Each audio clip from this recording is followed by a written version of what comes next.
as someone who grew up in pretty much a white middle class household, it was quite the shock to me, the poverty that I saw. And you probably have situations like this here too, because rural poverty is pretty unique this way. But kids living in households with, no indoor plumbing, intermittent access to electricity, not knowing where they're going to live from this week to next. 2 to 3 families living together in one trailer house, that type of water pipes freezing because they're living in an inadequately heated trailer house.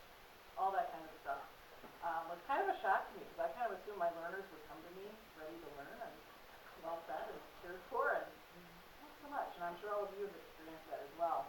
So that kind of sparked my interest in poverty, particularly kids in special education. Sue looked it up a little while ago, and it looks like about 60% of your, is it middle school population or elementary? Okay, district-wide, about 60% of the kids are on free and reduced lunch, but if you look at the percent of kids in special education who are on free and reduced lunch, it's more like 80%. So we tend to have a higher concentration of impoverished students in special education programs, which is not a surprise to me. And so that's a unique population that we're trying to serve. And it can be frustrating, it can be heartbreaking, it can be, a very difficult task. And so any strategies that I've been able to pull over the years, I've been kind of collecting, and I'll share some of those with you today. There are some good books out there as well. Not that we have lots of time to go read books, but I'll give you the highlights today, and then you can follow up as you see fit. Just wanted to start with a quote. A lot of times we feel like, how am I supposed to do all this? I can't be the teacher, the social worker, the parent, the nurse, the doctor, the dentist. You're expected to be all these things for these kids. And so this quote kind of acknowledges the fact that the schools aren't responsible for meeting every need of their students. However, if the need affects their learning, we kind of need to rise to the challenge. And all of those things do affect their learning. So as educators, we do find ourselves trying to find ways to meet those needs. We'll start with a little bit of a definition of poverty. Most of us think of the first bullet, financial. That's the first thing that comes to mind is the families don't have enough money, they don't have enough financial stability. But there are other aspects of poverty as well. There's the emotional, mental, spiritual, poverty as far as lack of support systems, a lack of relationships or role models in some cases, knowledge of hidden rules, which I'll explain a little bit further. We can't, as educators, do anything about that financial piece. We really just don't have the means to fix that for families. But if you look at this long list, there are a lot of those that we can do something about, or we can at least refer families to services so that they can get help in those areas. And as most of you know, a lot of the reason that poor kids come to school not having the same achievement level as a lot of our other students is because they're not exposed to as much language as preschoolers, young infants even. And so, we've all heard that, and that's, we did that as a rationale for programs like Head Start, is really to expose young children to more words. But I don't know if you've seen it laid out quite this way. Welfare households, children here an average of 10 million. Working class, it bumps to 20 million. Professional households like all of you in this room have 30 million. So our kids that live in our houses are hearing about 3 times as many words as kids who are living in welfare households. So that right there is a significant difference. It also is not just the number of words, but it's the type of language. And there's research out there that talks about the different registers of language. And this is kind of from most restrictive down to least restrictive, if you want to look at it that way. Frozen would be things we have memorized, like the Pledge of Allegiance, the Lord's Prayer, things that we just say by rote. Formal is the language we use at school. I'm using formal language when I talk to you for the most part. When you teach your classes, you pretty much do so using formal language. Consultative would be the register I would switch into if we were talking after my presentation and one of you came up and we were just having a one-on-one conversation. So it's still fairly formal, but it might be less formal than what I'm doing right now. I probably wouldn't lecture to you one-on-one. That would be inappropriate. And by the way, our kids with Asperger's syndrome don't know how to switch between these registers at all, as I'm sure many of you have noticed. Casual would be perhaps how you talk with your colleagues at lunch, how you talk with your families at home around the dinner table, how you talk to your kids in the car. That would be more casual language. Intimate would be the language. A lot of times people will say the language of twins. Twins will often have a very intimate language with each other. The language you use with your spouse, you talk to your spouse much differently, I hope, than you talk to your colleagues, probably. And what we find is that kids who are raised in poverty are almost, I'll go back to that one, almost entirely exposed to casual language in their household. They don't hear their parents using the more formal language. For example, our kids that live in our household hear us talk on the phone to make doctor's appointments. They hear us talk to people who call us about something related to work. They hear us talk to our boss, perhaps, or our supervisor at work. They hear how we negotiate that kind of language. A lot of kids who are raised in poverty, the only language they hear is the real casual language like you have when you're sitting around watching TV together. They never get exposed to that more formal language. And yet, what do we use in school?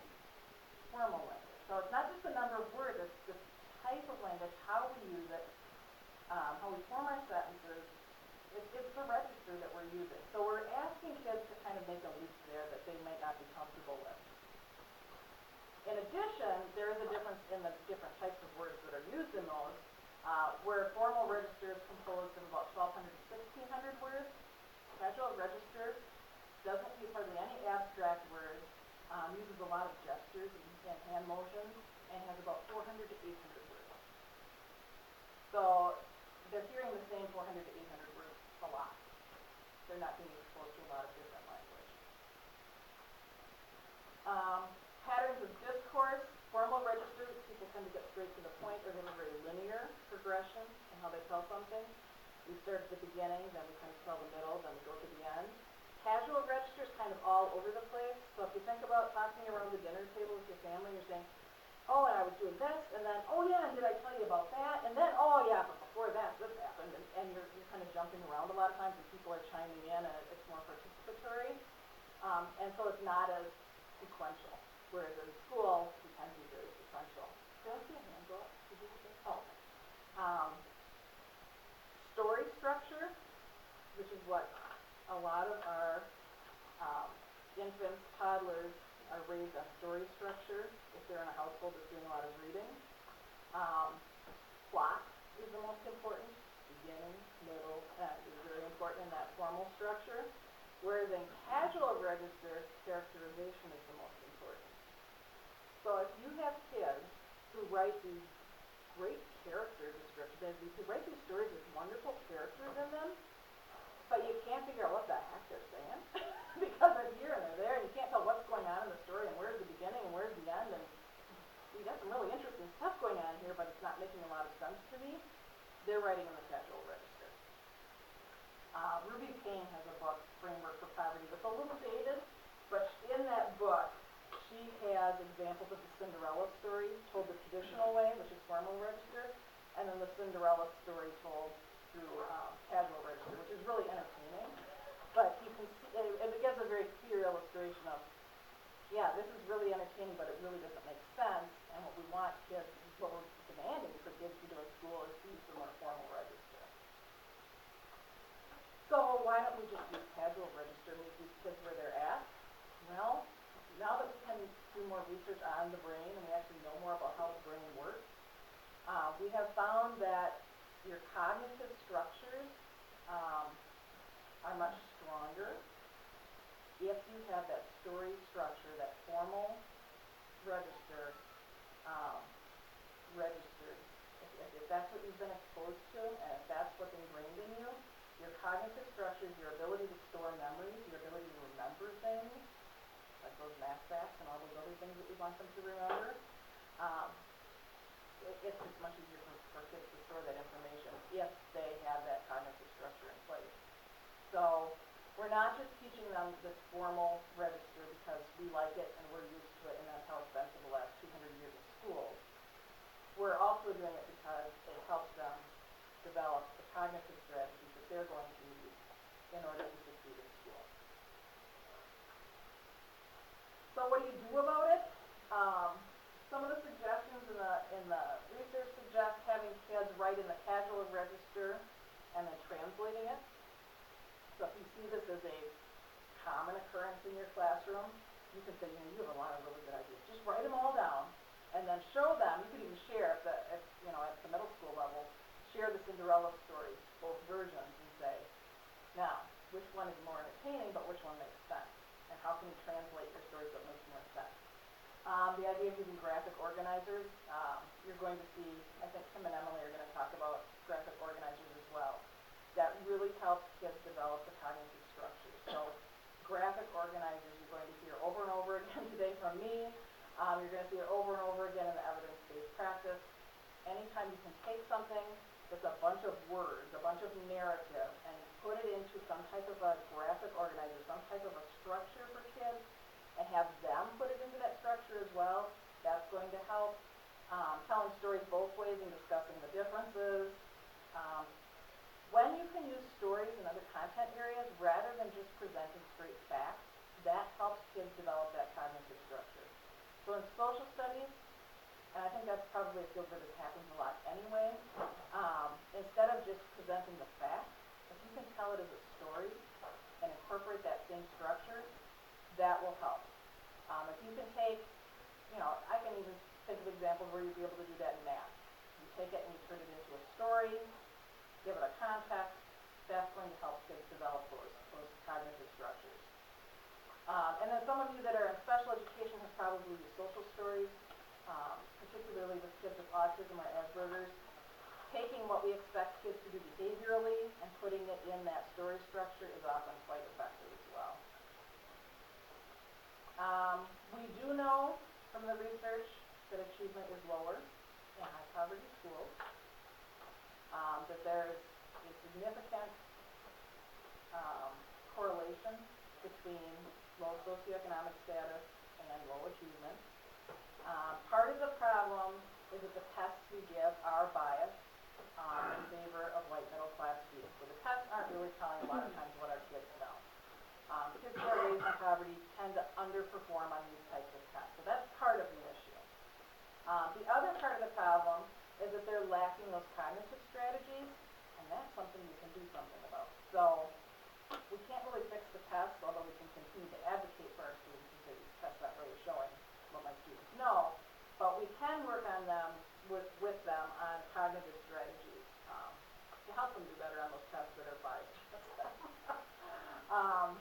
And again, with the cognitive structures, it's the graphic organizers. Goal setting is in a lot of the literature on kids with poverty. A lot of kids living in poverty feel like they have no control over their lives, and with good reason. Their lives feel pretty out of control. They don't know a lot of times when they get home at night, is mom going to be there? Is dad going to be there? Are we still going to be living in this house? Are we going to, what's going to be happening?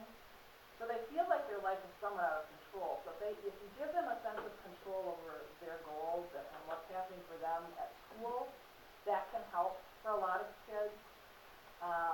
Whenever possible, using that kinesthetic approach. Structure and patterns, which of course ties into the graphic organizers again. Show them the structure, show them the patterns. Make it very explicit. A lot of kids who don't live in poverty will see the pattern, they'll see the structure, they'll say, oh yeah, okay, that makes sense. For kids living in poverty, sometimes we need to make that a lot more explicit. Teaching students to write their own questions, and I have a handout I'll share with you in a little bit on that. Instead of us always giving them the question to answer, have them write the question and answer it. That's a much higher level skill. Kids are not, even college students, are not very good at that at first. It's hard. It's hard to write a good question that you can find the answer to. But that develops a much higher level of thinking and becomes much less rote than the scavenger hunts that we sometimes use where the kids have a list of questions and a chapter to read and they have to find the right answer. Cartooning is another strategy that's suggested in the literature that would help to sort the relevant from the irrelevant. A lot of times kids are just starting to get that reading to learn, where they read the text and they're supposed to learn something from it, but they really struggle to figure out what's the important stuff and what's not the important stuff. If you ask them to take notes sometime and you don't give them a structure with which to do that, you'd be amazed at things they write down. They'll have all kinds of stuff down there. Ooh, does it matter?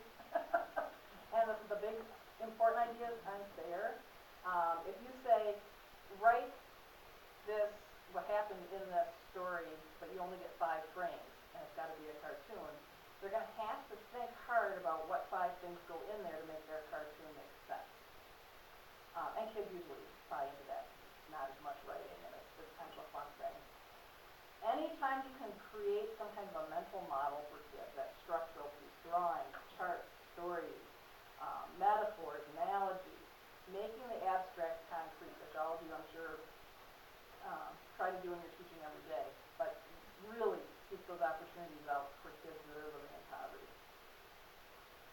Now, I bet you didn't know you'd get to the quiz today. This is a fun quiz, actually. You're like, yeah, I tell my kids that all the time. You don't have a pencil? I bet someone will loan you a pencil. Yeah. Oh, look at that. Oh, I saw that problem. I think that's a highlighter. No.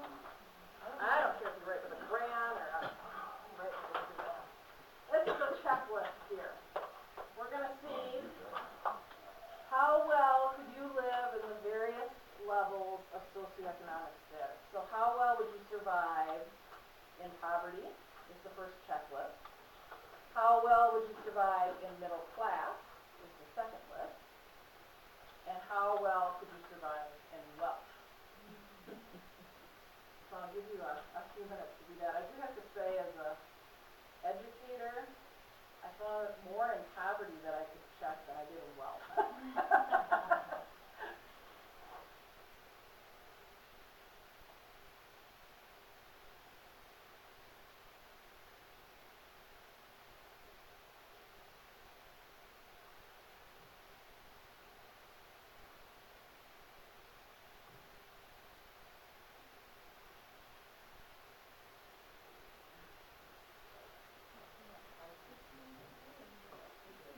Some of the highlights in the poverty one I thought were get a gun using a 503 record. Move in half a day. Move in half a day. Can you move all your stuff in half a day? Because people in poverty quite often have to do that. These are nice decisions. These are nice decisions. That one is basically getting at the idea that a lot of these families don't have common items around the house. And so you send something home and they cut these out and paste them on this piece of paper, and there's no scissors and no paste, and so they use bubble gum and a knife. That's ingenuity. Yeah. Different tools in the garage. Mm-hmm.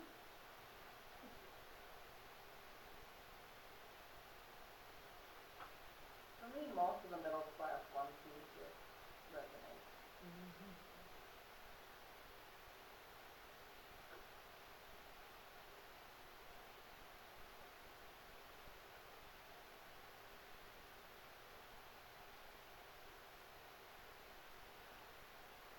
Two homes that are stacked. I know, that's one of my favorite in the wealthy. My favorite restaurants in different countries around the world. Well, sure. Oh, yeah. Have at least 2 homes that are staffed and maintained. I don't know.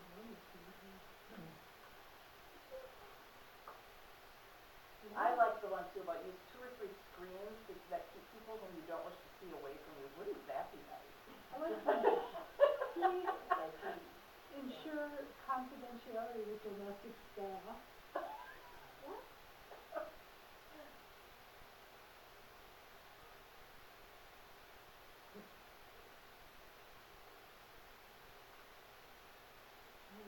This is hilarious.